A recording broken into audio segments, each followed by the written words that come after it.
सद्दाम हुसैन की सुरक्षा में लगाए गए 12 अमरीकी सैनिक उनकी पूरी जिंदगी के बेहतरीन मित्र न सही, लेकिन उनके आखिरी मित्र जरूर थे।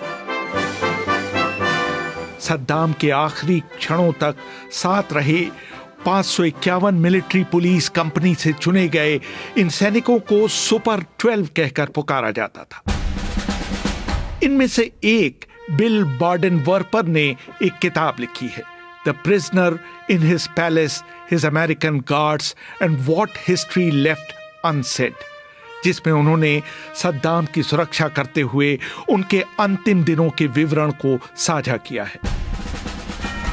बार्डन-वर्पर मानते हैं कि जब उन्होंने सद्दाम को उन लोगों के हवाले किया जो उन्हें फांसी देने वाले थे, तो सद्दाम की सुरक्षा में लगे सभी सैनिकों की आंखों में आंसू थे।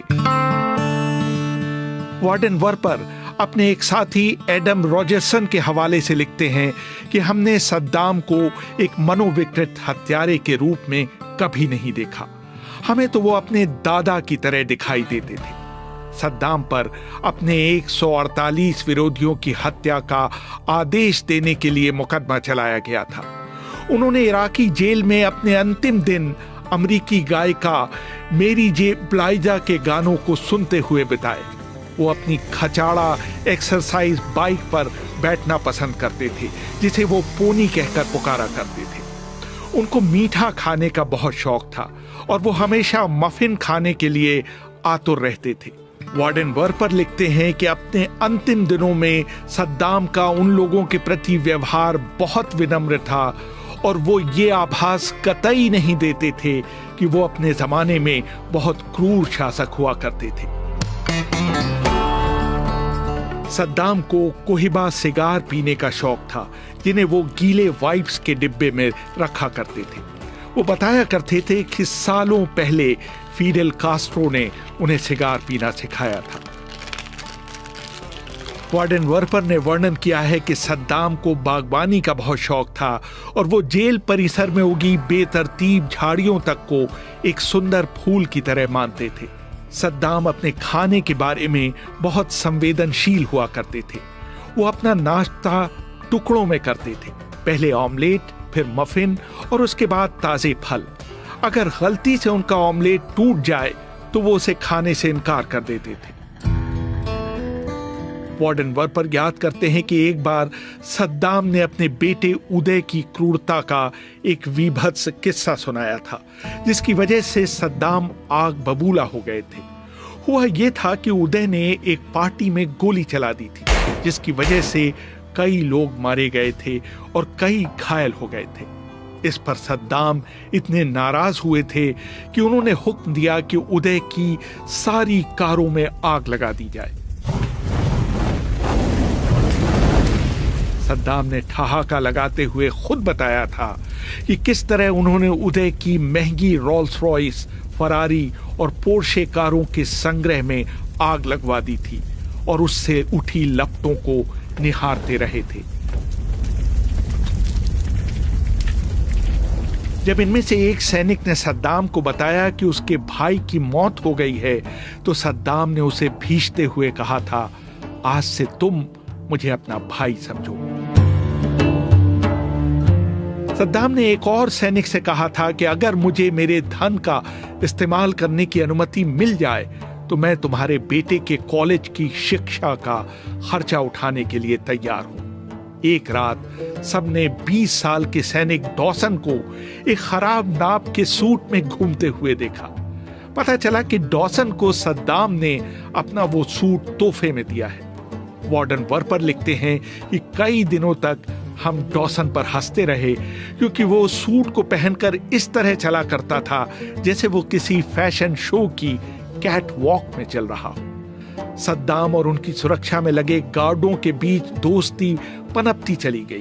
हालांकि उन्हें साफ आदेश थे कि सद्दाम के नजदीक आने की बिल्कुल भी कोशिश न की जाए।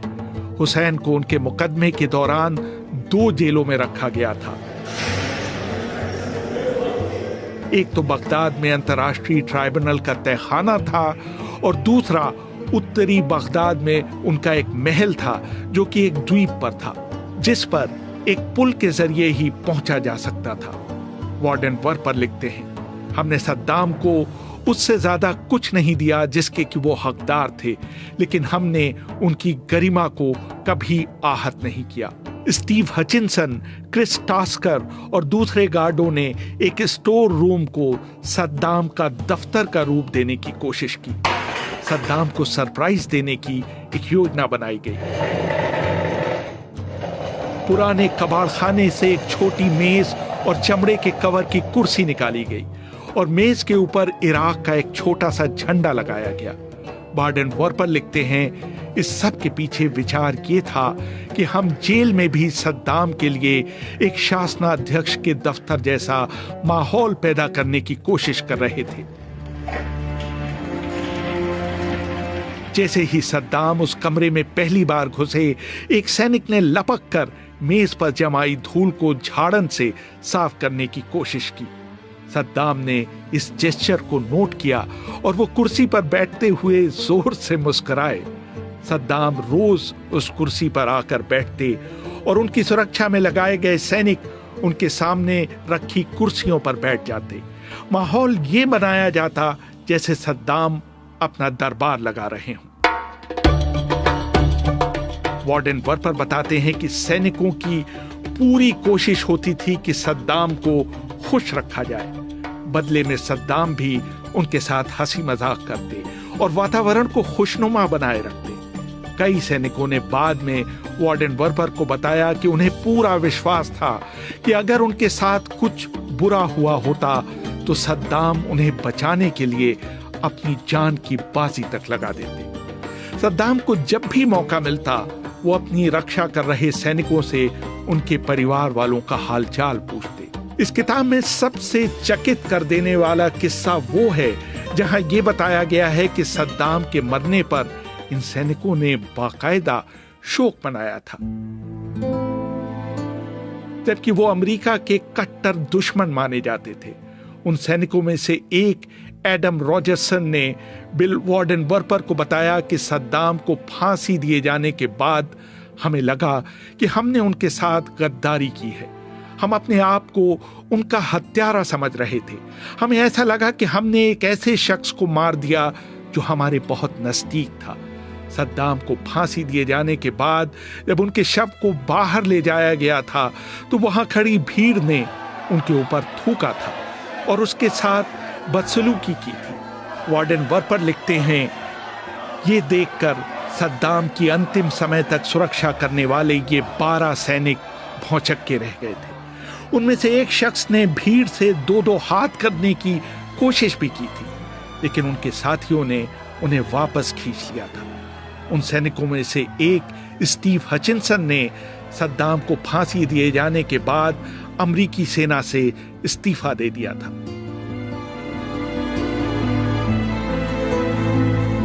हचिंसन इस समय जॉर्जिया में बंदूकों और टैक्टिकल ट्रेनिंग का कारोबार करते हैं। उन्हें अभी भी इस बात का रंज है कि उन्हें उन इराकियों से न उलझने का आदेश दिया गया जो सद्दाम हुसैन के शव का अपमान कर रहे थे। सद्दाम अपने अंतिम दिनों तक ये उम्मीद लगाए बैठे थे कि उन्हें फांसी नहीं होगी। एक सैनिक एडम रॉजरसन ने वार्डन वर्पर को बताया था कि एक बार सद्दाम ने उनसे कहा था कि उनका किसी महिला को प्यार करने का दिल चाह रहा है। जब वो जेल से छूटेंगे तो एक बार फिर से शादी करेंगे। अभी मैं चुका नहीं हूं, उन्होंने शेखी बघारी थी। 30 दिसंबर 2006 को सद्दाम हुसैन को तड़के 3 बजे जगाया गया। उन्हें बताया गया कि उन्हें थोड़ी देर में फांसी दे दी जाएगी। ये सुनते ही सद्दाम के भीतर कुछ टूट सा गया। वो चुपचाप नहाए और अपने आप को फांसी के लिए तैयार किया। उस समय भी उनकी एक ही चिंता थी, क्या सुबह 12 को नींद आई? अपनी फांसी से कुछ क्षणों पहले सद्दाम ने स्टीव हचिंसन को अपनी जेल कोठरी के बाहर बुलाया। उन्होंने सीखचों से अपना हाथ बाहर निकालकर अपनी रेमंड व्हील कलाई घड़ी उन्हें सौंप दी। जब हचिंसन ने विरोध करना चाहा तो सद्दाम ने जबरदस्ती वो घड़ी उनके हाथ में पहना दी।